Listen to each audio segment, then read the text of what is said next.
Con afecto. Alina, buenas tardes. Hola Julio, muy buenas tardes, ¿cómo estás? Bien, Alina, gracias.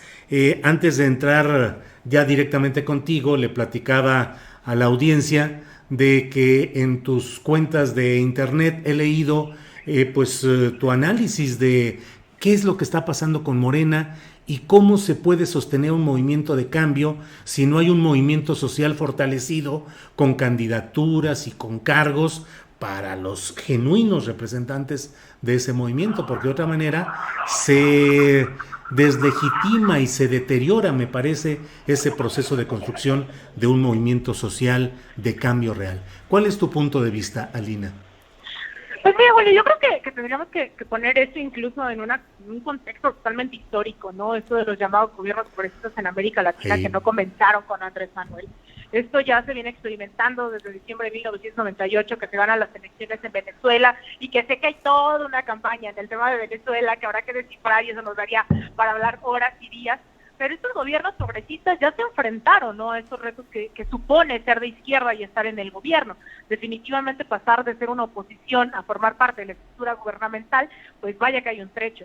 Entonces Morena no es la excepción a eso. Hay varios fenómenos que han ocurrido en América Latina. En el caso, por ejemplo, de Venezuela, se conforma el Partido Socialista Unido de Venezuela. En el caso de Bolivia es un tanto más distinto, porque tienen esta idea de partido movimiento, que creo es un poco más la aspiración a la que tendría que virar o pensaba en un inicio Morena, que sería, ¿no?, un partido movimiento, que por eso es Morena, ¿no?, Movimiento de Regeneración Nacional. Hay otros tantos estructuras electorales como Alianza País en Ecuador, que disputó el gobierno, pero al final no hay un proceso de transformación estructural desde abajo. Entonces hoy Morena viene ya después de todos esos esfuerzos, que algunos de ellos siguen en el poder, otros tantos ya experimentaron golpes de Estado, otros tantos procesos de desestabilización, y hoy Morena se enfrenta a esta serie de contradicciones de antaño, ¿no? O sea, ya son más de 2 décadas las que se viene poniendo, al menos en América Latina, este debate. Entonces yo creo que hoy la llamada cuarta transformación es un periodo muy poco, ¿no?, para la vida democrática de este país. Es un periodo relativamente corto, el que lleve más de 2 años, 2 años en la presidencia, la llamada cuarta transformación. Sin embargo, todavía hace falta esta conformación y solidificación de un proyecto a escala nacional, de cuadros, de militantes, una formación política dentro de quienes están disputando la estructura, pero que también pues no es casualidad, ¿no? Venimos de una desmovilización, de un golpeteo hacia los movimientos sociales por décadas en este país. Venimos en una pandemia que ha desarticulado todo el tejido, ¿no?, social, los movimientos sociales, etcétera, etcétera, pero también incluso la misma llegada de la cuarta transformación al poder hace que todos estos movimientos progresistas que llevaron al mismo Andrés Manuel López Obrador a la presidencia, pues algunos de esos liderazgos se hayan pasado a la parte del gobierno. Entonces, ¿cómo generar ese relevo, ¿no?, o sea, generacional, vaya, estos nuevos cuadros? ¿Cómo disputar realmente esa profundización, cuando al final yo lo que ponía en estos mensajes que señalas en Twitter es el hecho de que el conquistar el gobierno no significa conquistar el poder? Y por eso es que hay ciertos factores que todavía siguen pesando dentro de la vida política y económica de este país. Vemos empresarios que en algún momento era la mafia del poder y que hoy no se miran tan mafiosos, ¿no?, que siguen siendo parte de toda esta estructura. Entonces hay que ponerlo en diferentes planos de análisis. Yo creo que se abre una brecha democrática en julio de 2018. Sin embargo, todavía estamos de haber conquistado, ¿no?, de que la izquierda haya conquistado el poder, que realmente se hayan desarticulado estos poderes fácticos en el país, y ahí están los retos para Morena. Entonces, pues como todo proceso electoral en donde se puede funcionar como catalizador de las fuerzas sociales, pues nos enfrentamos a un año que tampoco es menor. Si hacemos un balance regional, viene después de un golpe de Estado en Bolivia, venimos después de una explosión, un estallido social en Ecuador en octubre del 2019, en Chile también en octubre del 2019, una pandemia que también ha agudizado todas estas opresiones, explotaciones de este sistema capitalista, ¿no? Entonces Morena fácil definitivamente no la tiene, pero creo que hay que ponerlo todo en su justo sitio, Y creo que ahí el llamado que yo hacía un poco era a reflexionar sobre todo esto, a que no sea demasiado tarde, el no confundir lo electoral con el poder político, económico, ¿no? En este país, y que todavía, y creo que se está a tiempo, o es mi percepción, se está a tiempo de girar ese camino, ¿no? Esos errores, y yo digo esos errores que ya vimos cómo desembocaron en América Latina y que hoy nos lo pueden contar de viva voz toda la gente que está exiliada de Bolivia y de Ecuador aquí en México. Entonces creo que eso es un poco el panorama que yo quería plantear, pero a veces 140 caracteres en Twitter no nos dan para tanto. Oye, Alina, gracias por toda esta revisión y este panorama, como tú dices, histórico y regional. La experiencia histórica nos muestra lo que sucede en estos casos.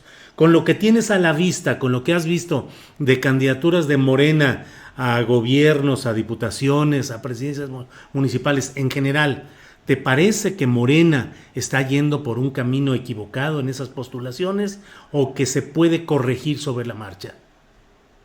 Mira, yo creo que incluso este análisis creo que trato de hacerlo tan mesuradamente porque las reacciones de ayer también estuve leyendo, ¿no? Hay gente en Puebla que dice hay imposiciones, hay gente del resto del país que tiene diferentes valoraciones y que claro, en un país de más de 130 millones de mexicanos, difícilmente, sería muy imprudente decir Morena está bien o está mal, tampoco es un juicio de valoración, sino de condiciones incluso en lo local, ¿no? O sea, la correlación de fuerzas, de los movimientos sociales, de las fuerzas progresistas, pues es totalmente distinto en todo el país.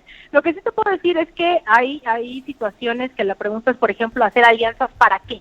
¿No? Cuando vamos a tener a golpeadores como Toledo encabezando ahí el PT y que celebro incluso que Morena les diga como, no es un personaje muy digno de la representación de la izquierda, ¿no? Que se haga ese llamado. Por otro lado, caciques, ¿no? También en Chiapas, que no necesariamente representan a los movimientos indígenas, mucho menos populares, que están también formando parte de la lista de Morena. Y por otro lado también veo candidaturas interesantes, ¿no? Pero más que en lo uninominal, en lo plurinominal, ¿no? Que también es algo cuestionable porque seguimos todavía con esas estructuras electorales y veo a alguien como María Clemente, ¿no? En Cuauhtémoc, una mujer trans, que definitivamente creo que tiene mucho que aportar a un proceso en general de transformación en México regionalmente, no sé, vemos a alguien como Omar García también, ¿no? Sobreviviente de Ayotzinapa, quien también está ahí, y o sea, es decir, es un abanico muy amplio de claroscuros.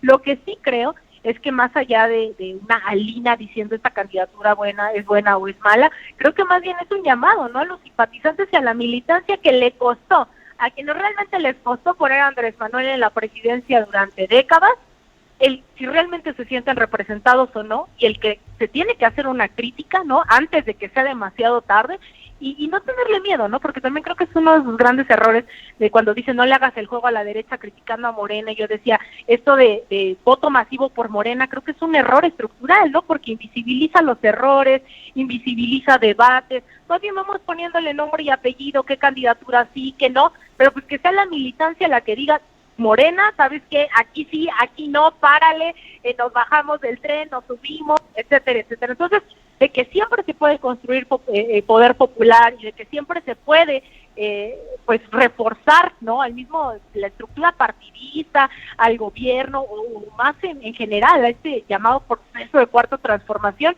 pues yo creo que siempre estamos a tiempo, ¿no?